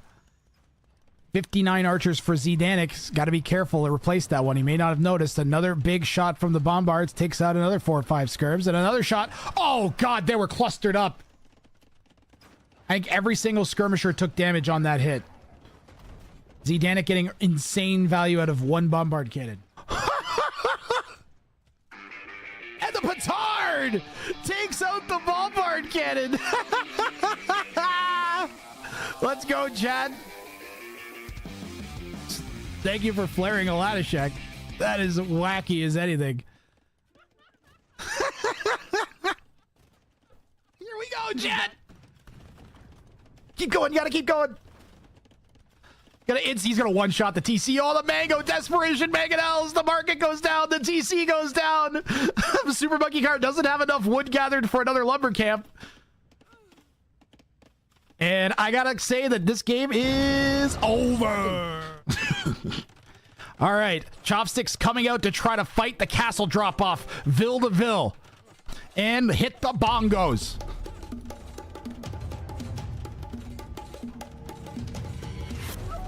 Chopsticks, I think, is going to get this castle down. I don't think Super Monkey Car is going to be able to punch this off. And he's going to lose a bunch of vills once the castle does go up. Amazing castle drop from Chopsticks. Could have been positioned slightly better, but should get the job done. Petard's on the way. He's going to petard the vills. He's going to petard the vills. He's just going to get in range of the castle. Oh, it might be 4 volleys to kill the castle.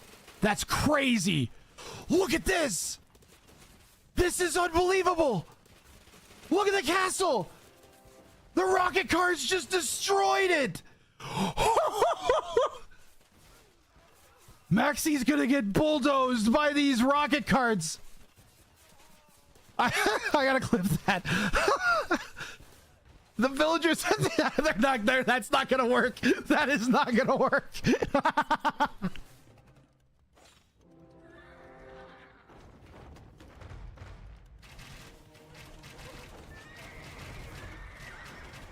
We're getting a great sense of how the battle felt like it was going to go for Levi and why he chose to dive. Oh, no. Oh, huge shots from the Mangonels on the crossbow mass. What a defense from Levi. Unbelievable hits. They go down, though, and Naruto Sherry maintaining control. Vill's getting eaten. Will the Shrimp... Maybe he's just going to... He's going to chop... I think he's going to chop the gold and then connect it. But he could go like... That's fine. That's acceptable. He's just got to make sure that that hits that. I think he's got the rest of it up. It's beautiful. It's so beautiful.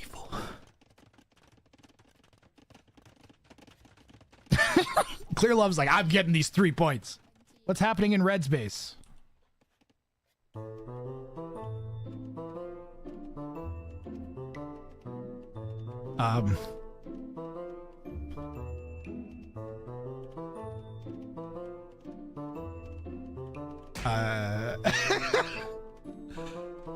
Fuck Microsoft! I don't know. This is a very dignified war. Everybody stand exactly 80 meters apart and throw your javelins at each other. Nobody move. No, you're not allowed to dodge. Only throw. Here he's trebbing the Wonder. We knew. I called this. I called this 50 minutes ago. We were going to see a Wonder get trebbed down. How did I know? Not the most ridiculous call, to be fair, but I knew it. I just knew this was going to happen with these 2 bounties, man. And the Wonder goes down. Frozen Flame just lost all the res for that Wonder. He did not delete, chat. Only got 4.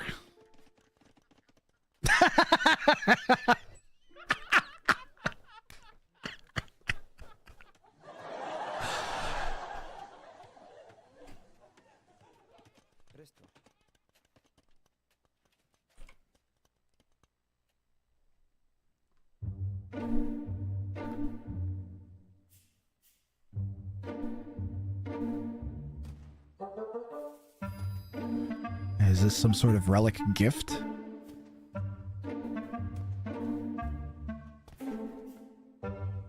Reggie, stop saying hi.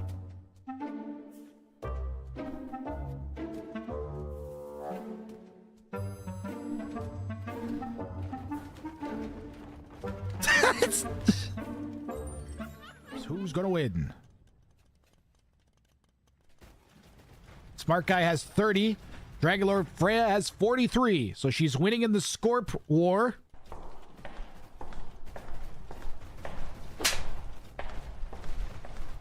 And here we go. The Scorpions were not shooting at the other Scorpions. They all were shooting at one Woad Raider off to the side. And now she's, I don't even know, microing the... Get him, chat! Fucking get him! Smack those Bavish militia for standing around.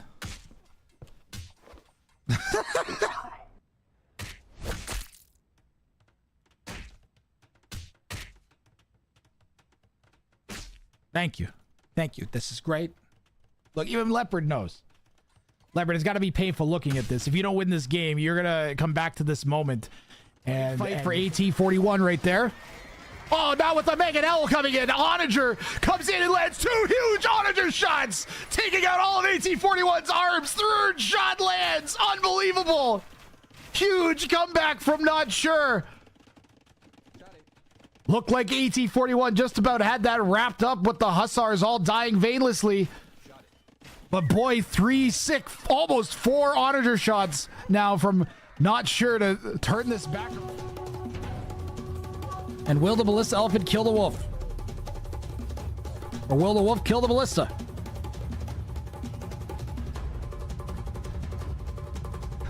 The wolf is closing in on the kill here, chat. Oh no!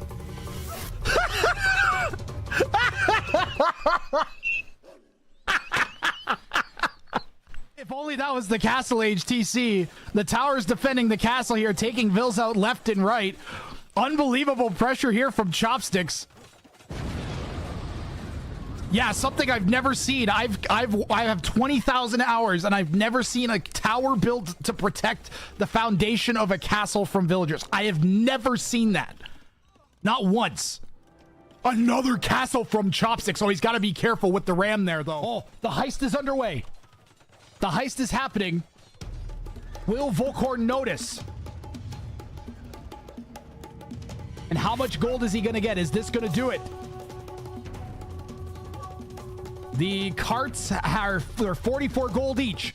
So if the carts make it back without dying, he needs roughly 12 of them to make it back. Chad, 11? 15. He's got 662 gold in his hands. And they managed to squeak past the bombard towers, the town center, and the castle. And Leopard has 656 gold. 15 of his carts survive and will drop off. So Leopard is in line for a bounty claim here. Both players set up at the moment as Volkhorn.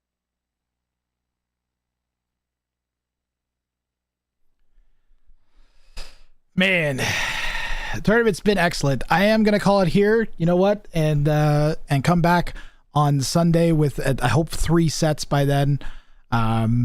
And then I'll try and be as transparent with the schedule as I can. Make sure you're following the Discord. I'll try and update the Twitch schedule too. But just follow the main Grathring Discord. How you doing, Z-Danik? I'm just ending. I'm going to send you guys off to... I've been trying to support various smaller casters after every stream by rating them. And we're going to continue that trend today. I'm going to send you off to somebody who's casting, I think, some Community League games from T90 Titans League or what, T90 Titan Community League. I don't know what they call it. TTLC... WOBYOBB.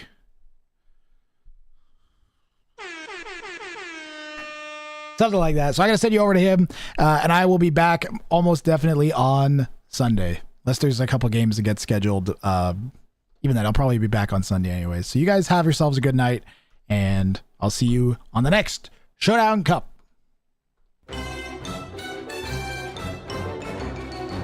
See ya.